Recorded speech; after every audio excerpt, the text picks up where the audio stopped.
সেদিনকার তো তোকে মেরেছিলাম, তুই তো মাথায় ঘুরে গিয়েছিল তোর। তো কাউকে ডাকবি না মারার জন্য আমাকে? ডাইরেক্ট কাকে ডাকবি? ডাক। ডাকবো তো আমি সত্যি। আজকে আমি আমার বাবাকে ডাকবো, দেখিস তোর কি করে আমার বাবা। কই ডাকবি না তোর বাবাকে? ডাক। কত অকাত আছে, ডাকতে বল। ডাক তোর বাবাকে, দেখি আমাকে কত মারে। হ্যাঁ থাম, ডাকছি। হ্যালো বাবা, হ্যালো বাবা, এই যে এই ছেলেটা হচ্ছে আমাকে মেরেছিল, তার জন্য তুমি আসো তো। এই যে আমি হচ্ছে একটা 3টা বাড়ি আছে, ওই বাড়ির সামনে আছে আমি। জলদি আসো, ওই ছেলেটাকে মারতে হবে। আমি বললাম তো তুই তোর বাবাকেও ডেকে নিলি। হ্যাঁ ডেকে নিলাম আমার বাবাকে।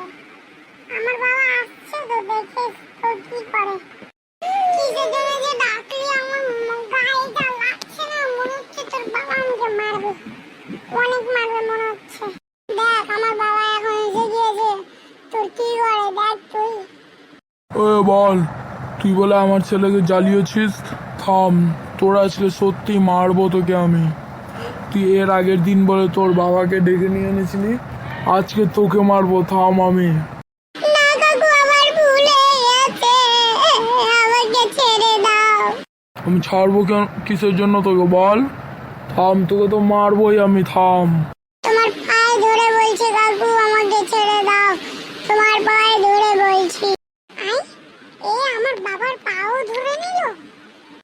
দেখলি ছেলে, আমার জেলবা সব জায়গায় আছে, যে কেউ আমাকে তোকে ভয় পায় আর পায়ে ধরে নেয় আমার। কিন্তু তোকে তো আমি মারবোই। থাম, তোকে মারছি। নে, মারলাম। কাকু আমার তো মাথায় ঘুরে গেল, আর মেরো না। দেখলি আমার জেলবা।